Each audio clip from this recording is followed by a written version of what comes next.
Good morning students. Today we will continue our chapter 9 Force and Laws of Motion with the topic second law of motion further. In our previous class we studied first law of motion. Now we are going to discuss second law of motion. Second law of motion states that rate of change in momentum of an object is directly proportional to the external unbalanced force in the direction of force. Now what does this law mean? To understand its meaning, we have to know about momentum. This is a new term, momentum, and you are not familiar with this term, momentum. So firstly, I am going to explain what is momentum. See, when an object applies force on any object, the effect or impact of its force on other object depends on two factors. First one is mass and second one is velocity. How's that? For example, when a cricketer hits a ball and that ball strikes with the head of a spectator, then what happens? That spectator has injury. Now, if we are sitting in a match of badminton, then what happens? That cock sometimes strikes with our head, with the head of viewer or spectator, then that will not cause so much injury as the cricket ball will cause. Why?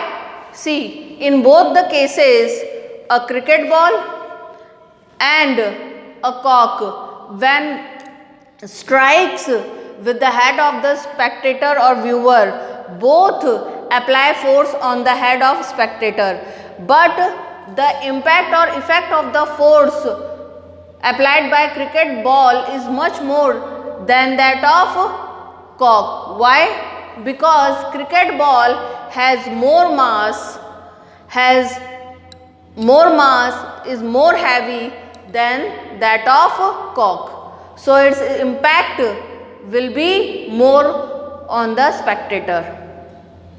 So we can conclude that if any object possesses more mass, then the force applied by it, its impact will be more, and if object possesses less mass, then the impact of the force applied by it is less.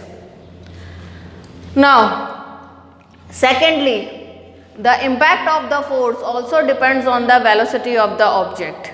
See, if we collide with the parked bus, then we will have injury obviously, and if we collide with the moving bus, it is moving with a low speed, but we collide with that moving bus even though it is moving with low speed, but it is moving, then what happens? We will have more injury, we will have great injury.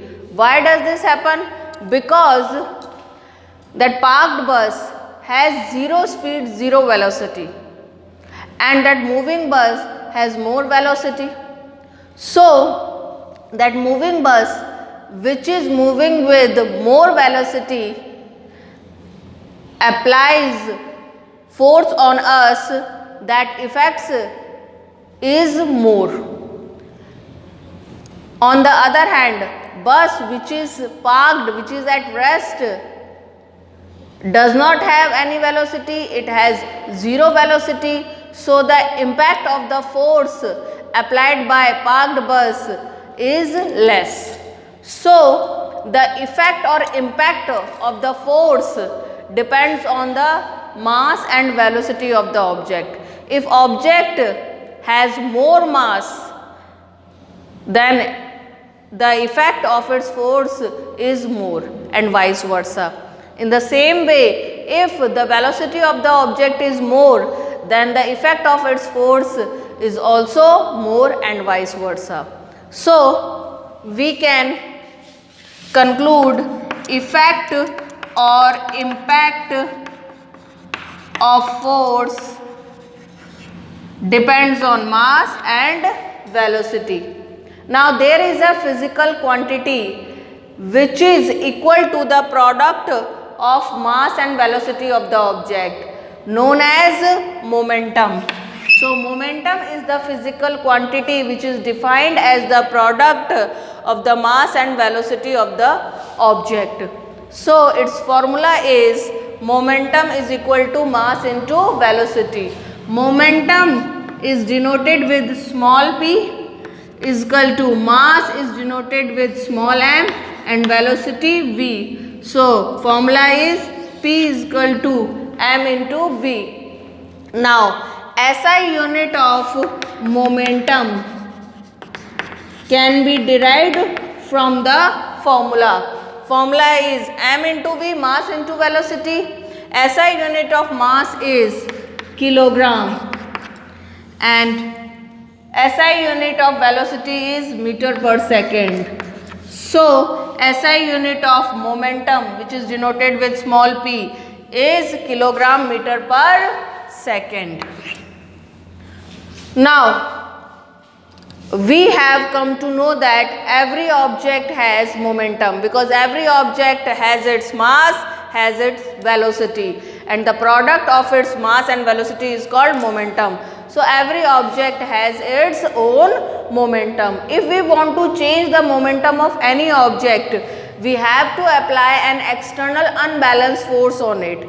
Why? Because if we apply external unbalanced force on that object, then its mass will not be changed because mass always remains constant, but its velocity will be changed. So mass will remain constant, but velocity will be changed. So overall product means momentum will be changed due to the application of external unbalanced force.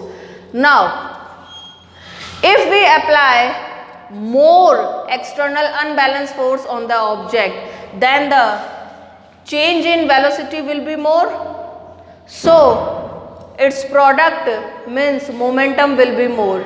It results in more change in momentum. And if we apply less external unbalanced force on the object, then due to less external unbalanced force, change in velocity will be less. So overall product momentum or change in momentum will be less. So we can conclude that change in momentum is directly proportional to the external unbalanced force. So here I am writing change in momentum is directly proportional to the external unbalanced force. If we apply more external unbalanced force, then change in momentum will be more, and if we apply less external unbalanced force, change in momentum will be less. So it is directly proportional or it is directly dependent on the external unbalanced force applied on the object. Now let us suppose that or assume that we have a jeep. That jeep is having a battery which is dead. So it will not start by itself. We have to push that jeep so that it can move. So what happens? If we push the jeep for some time, then it will not start.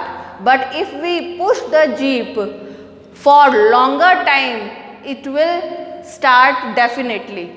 Now what happens here? See, in both the cases we apply same external unbalanced force on the jeep, but in first case it does not start, in another case it starts.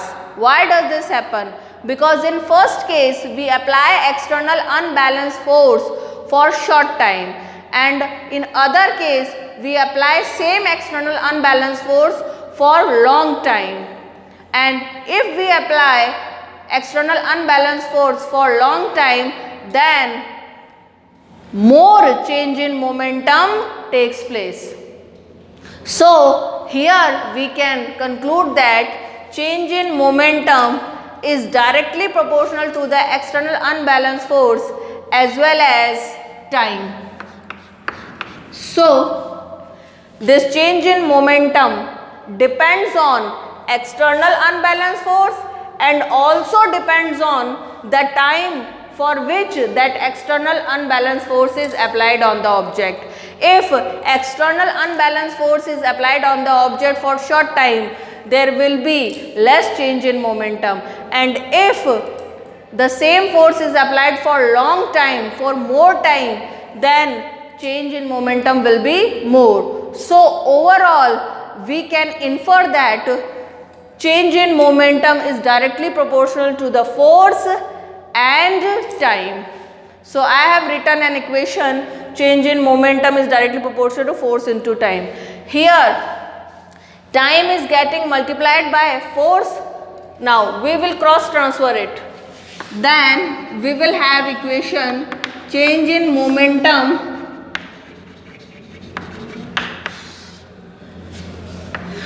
upon time. Here it is getting multiplied by force. Now when we will transfer to opposite side, it will divide. Change in momentum is directly proportional to force. Now, so now we have an equation which shows that change in momentum upon time is directly proportional to force.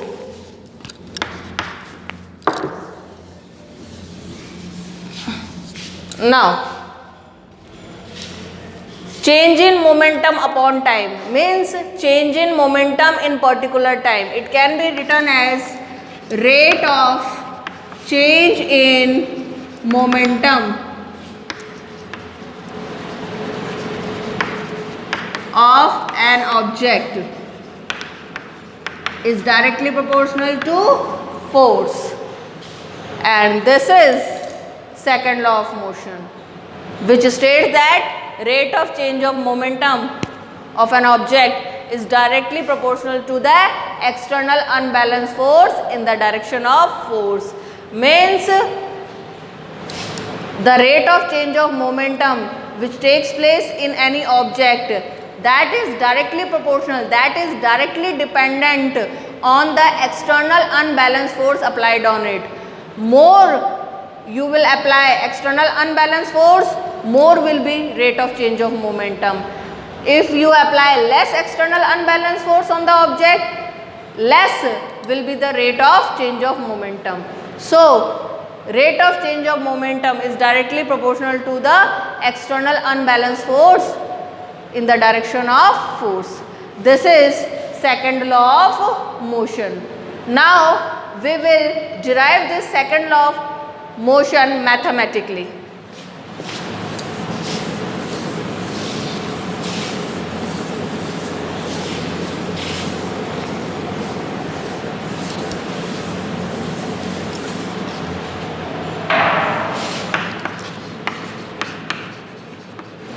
Mathematical derivation of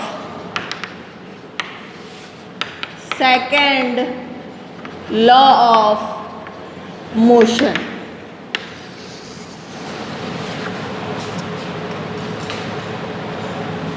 Let us consider that there is an object having mass m and its initial velocity is u. The object is at rest, so its initial velocity u is equal to 0 meter per second. Now, an external unbalanced force is acted on this object having mass m. Then its initial velocity u, which is 0 meter per second, increases, changes, and now its velocity is v, its final velocity v.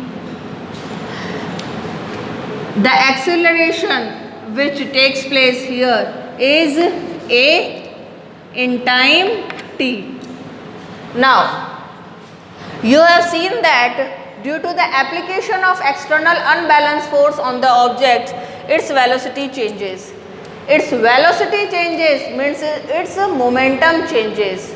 So here change in momentum takes place.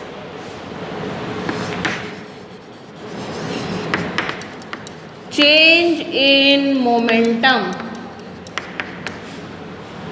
Now how can we calculate change in momentum? Change in momentum is equal to final momentum minus initial momentum.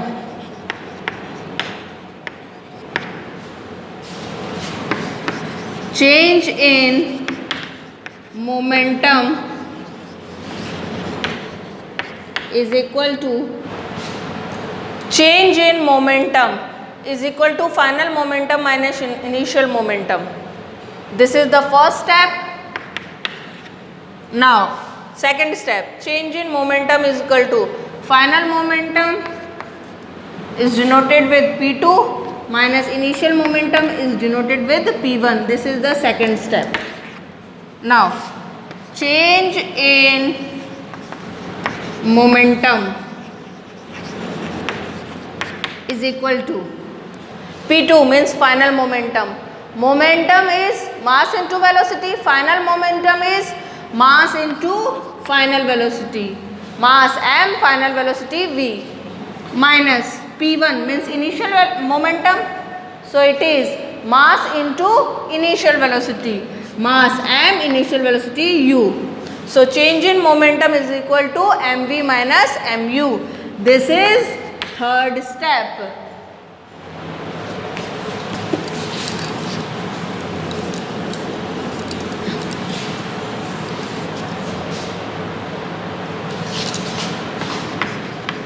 Change in momentum is equal to, here in step 3 there is mv minus mu. So we will take m common, in bracket v minus u. Now according to, let me write, this is fourth step. According to second law of motion, rate of change of momentum is directly proportional to the external unbalanced force.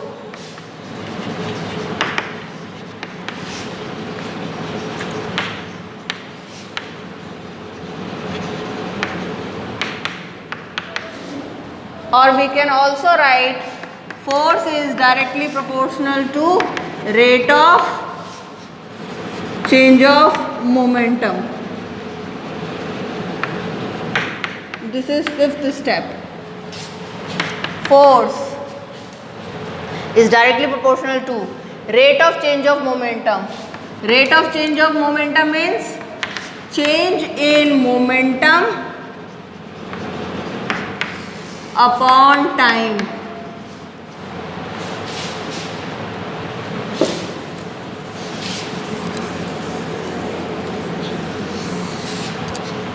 Force is directly proportional to, this is sixth step. Change in momentum. Change in momentum. From step 4 you can take the value of change in momentum, that is m in bracket v minus u. So substitute the value of change in momentum from step 4 in step 6. So in place of change in momentum write m v minus u in bracket upon time is small t. Okay, this is seventh step. Now force is directly proportional to m v minus u in bracket upon t. M, now v minus u upon t, just have a reminder. See, v minus u upon t, final velocity minus initial velocity upon time. Just remind, what does this stand for? This stands for acceleration. Acceleration is equal to final velocity minus initial velocity upon time. A is equal to V minus U upon T. So in place of V minus U upon T we can write A. This is 8th step. Now remove the sign of proportionality, and in place of proportionality we can write equal to. But when we replace this proportionality sign with equal sign, then we have to multiply right hand side quantities with a constant. Here we will multiply MA with a constant called K. So it will be written as KMA. This is 9th step. K is equal to 1. So F is equal to K1 into MA. That is MA. So F is equal to MA. 10th step. So when we derive second law of motion mathematically, we get this equation F is equal to MA, means we get the equation or formula or expression for force, that is M into A. So force is equal to mass into acceleration. If you multiply mass with acceleration, you will get the force applied on the object. Now SI unit of force can be derived from the same formula, M into A. SI unit of M, mass, kilogram.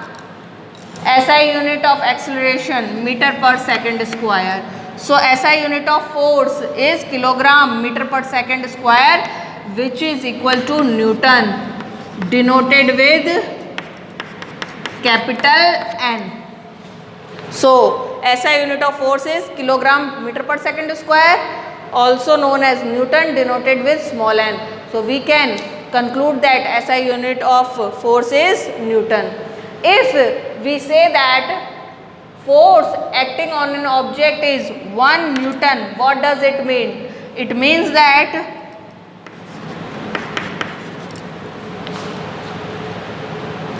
one meter per second square acceleration is produced on 1 kilogram object due to the force of 1 Newton. So what do you mean by 1 Newton force? 1 Newton force is the force which produces an acceleration of 1 meter per second square in an object of mass 1 kilogram. So force is equal to 1 kilogram into 1 meter per second square, that is 1 kilogram meter per second square, 1 Newton. Okay.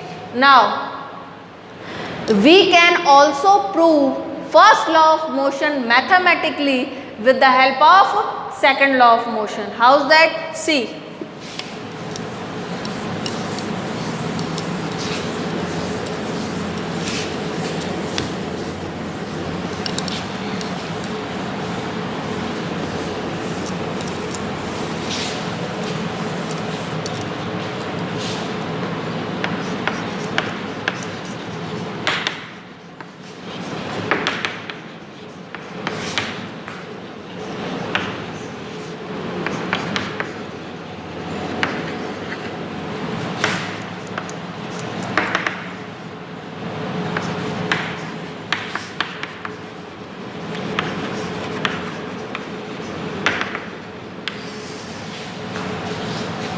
Now, first law of motion, as I told you earlier in our previous class, that first law of motion states that an object remains in the state of rest or of uniform motion unless or until an external unbalanced force is acted upon it. Means the state of the object will not be changed in the absence of any external unbalanced force. It will remain at rest or it will remain at uniform motion until or unless an external unbalanced force is acted upon it. This law we can prove it with the help of second law of motion mathematically.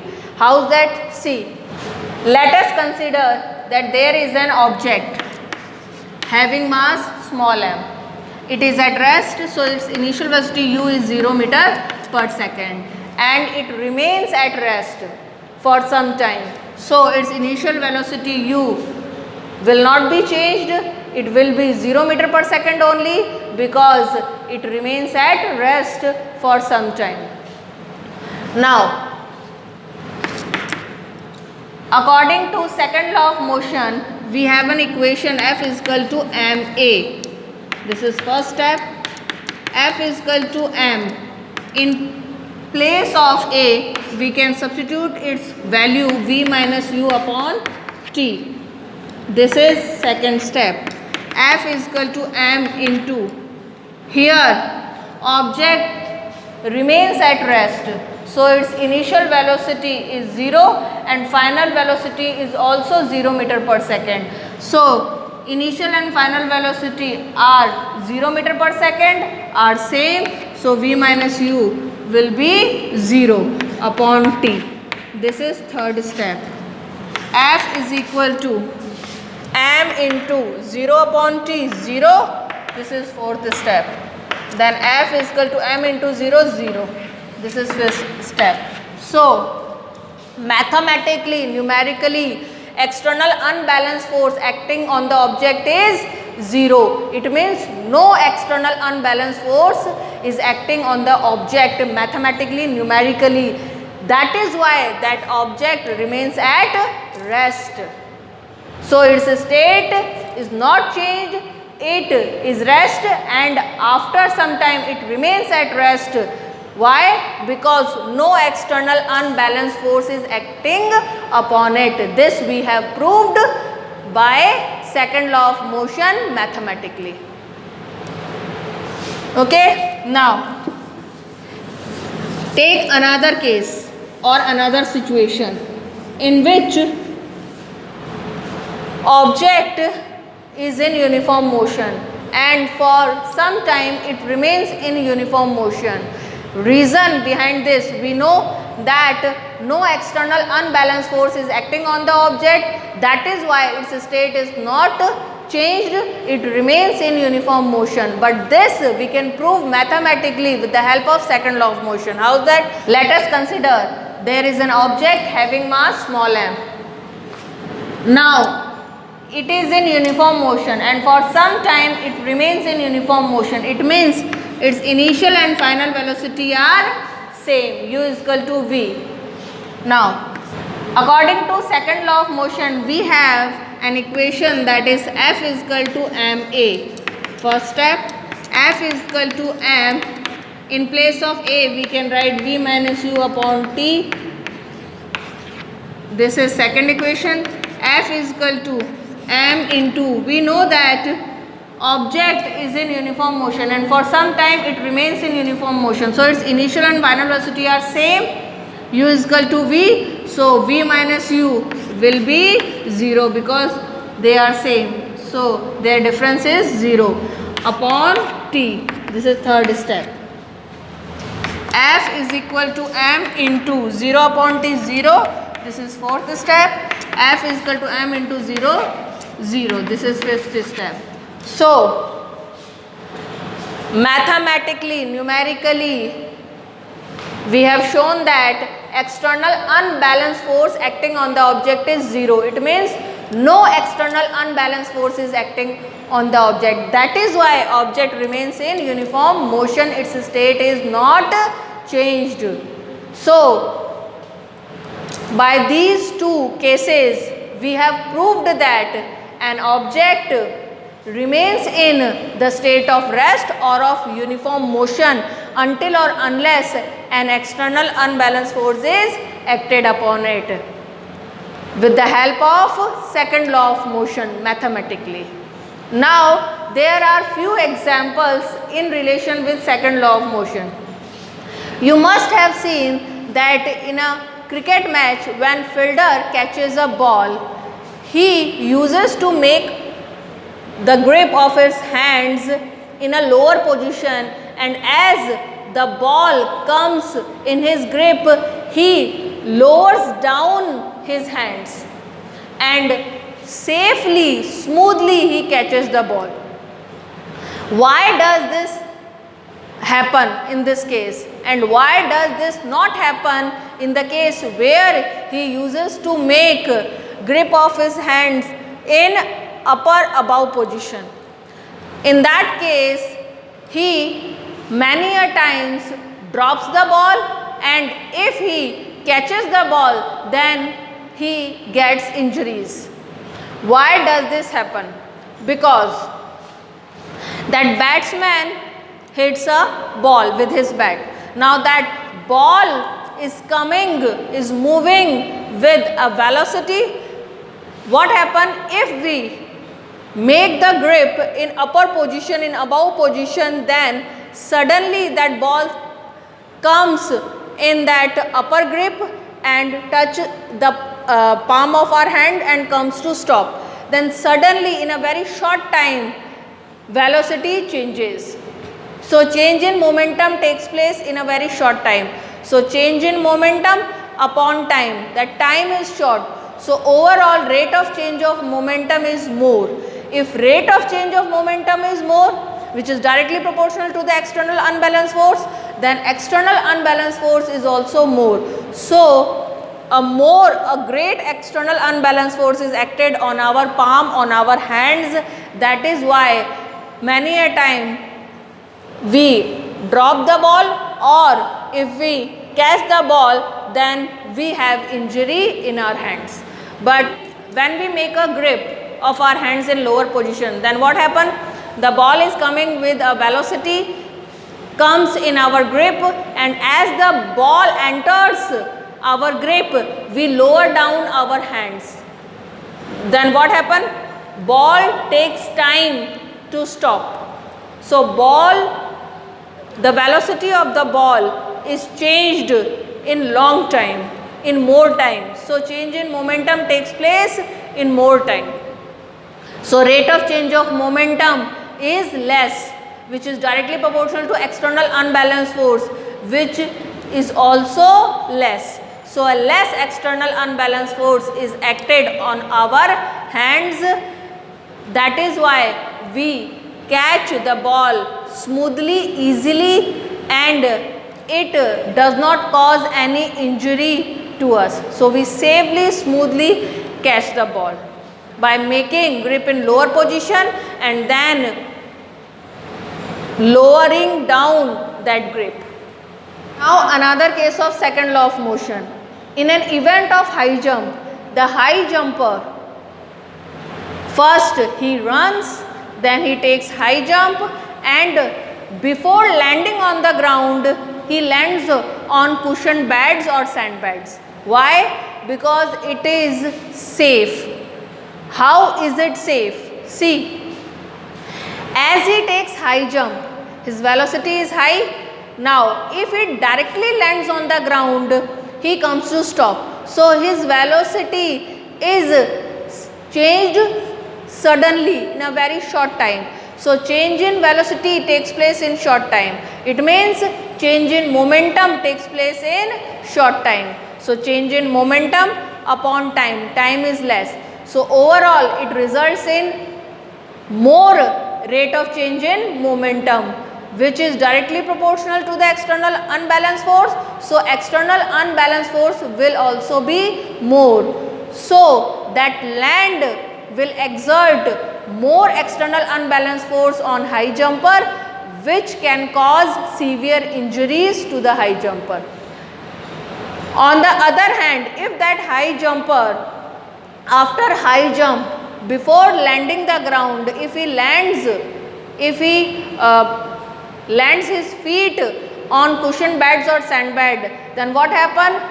Its velocity is changed but up to a less extent. Then he lands on the ground. So what happen? During high jump, his velocity is high, his velocity is more, and when he firstly lands on the cushion pads or sandbags, then his velocity is changed or reduced but to some extent. Then he lands on the ground and then he comes to stop. So change in velocity takes place in more time. So change in momentum takes place in more time. So change in momentum upon time is more. So overall it results in less rate of change of momentum, which is directly proportional to external unbalanced force. So here external unbalanced force is less. So ground exerts less external unbalanced force on the high jumper. So he safely lands on the ground without any injuries. This is all about second law of motion. In our next class we will discuss third law of motion. Thank you. Have a nice day.